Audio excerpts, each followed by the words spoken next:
Olá pessoal, eu sou a professora Daniele e nós vamos ver aqui a segunda parte da aula de coordenadas plano-retangulares.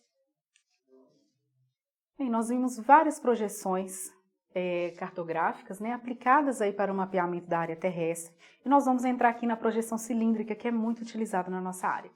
Tá? Então nós temos aqui a projeção cilíndrica envolvendo toda a superfície terrestre e elas são as mais indicadas para representar áreas de baixa latitude próximas à linha do Equador. Então nós utilizamos bastante, nós que estamos aqui próximo à linha do Equador, aqui no nosso país. Então essa projeção cartográfica ela é a mais indicada para que se use aí em regiões que estejam próximos à linha do Equador. Bem, quanto maior a latitude, maior vai ser a distorção.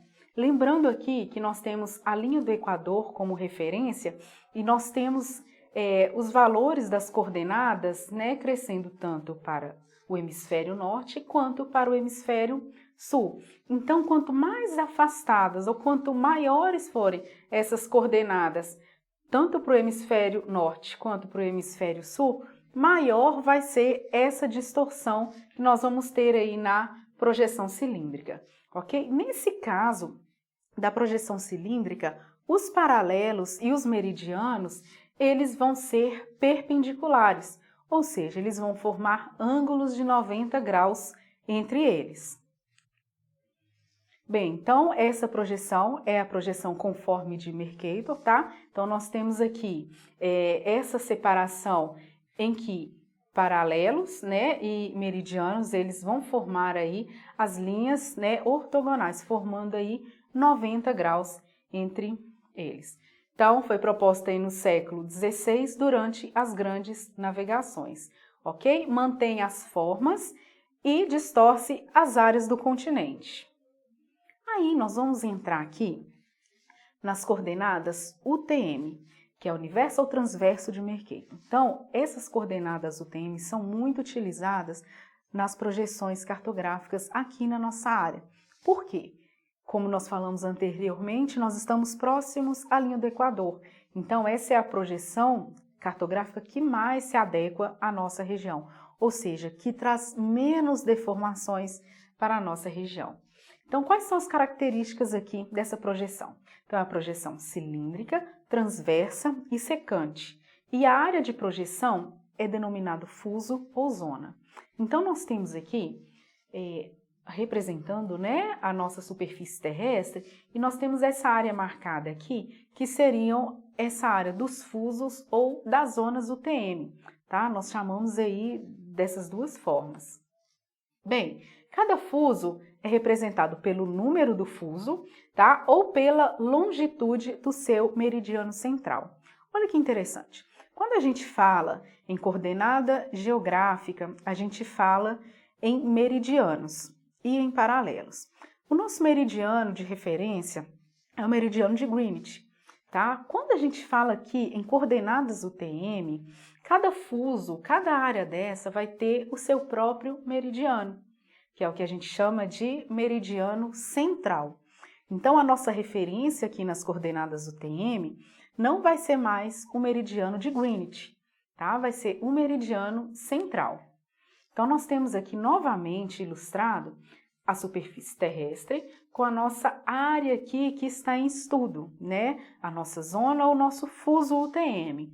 E nós temos aqui o nosso meridiano central, que ele vai passar aqui no centro desse fuso, ok? Aqui nós temos uma outra ilustração. Então, nós temos aqui a linha do Equador, que vai ser a nossa referência em coordenadas UTM. Porém, o meridiano aqui, como eu disse, não vai ser o meridiano de Greenwich como referência. Vai ser o nosso meridiano central, ok? Bem, os nossos fusos, eles vão ter 6 graus de amplitude.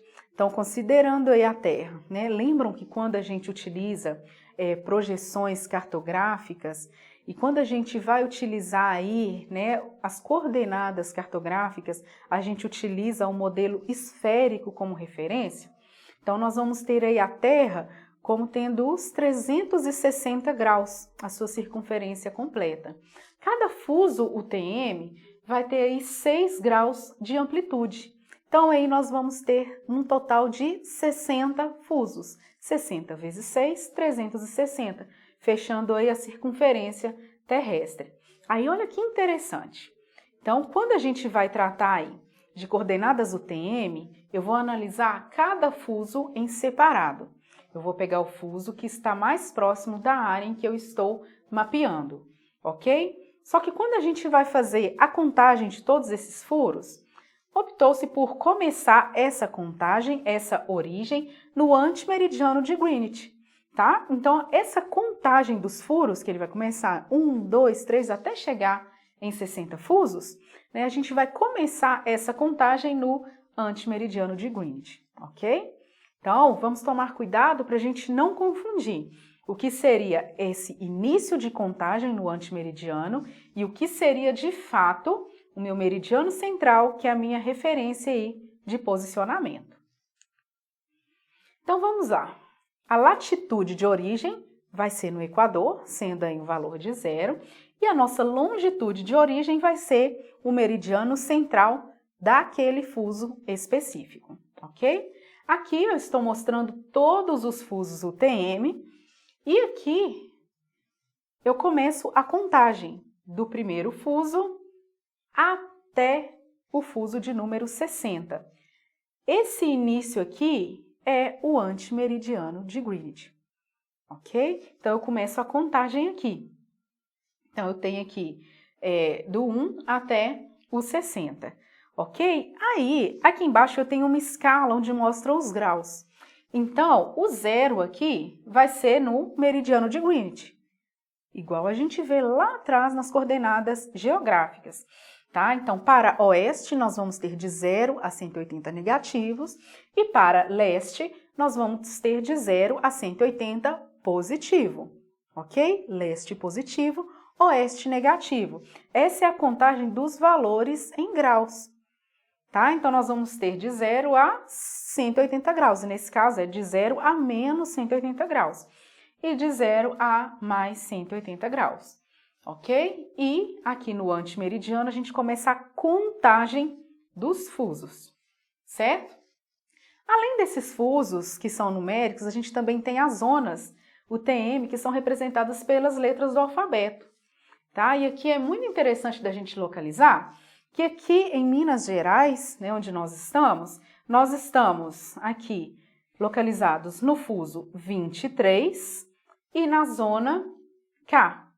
Então, aqui onde nós estamos, quando nós vamos utilizar aí a localização, né, das coordenadas, a partir das coordenadas UTM, então nós vamos dar o valor das nossas localização para latitude, para longitude, e vamos especificar em que fuso e em que zona nós estamos, ok? Lembrando aí que para ver a nossa longitude, eu olho aqui embaixo.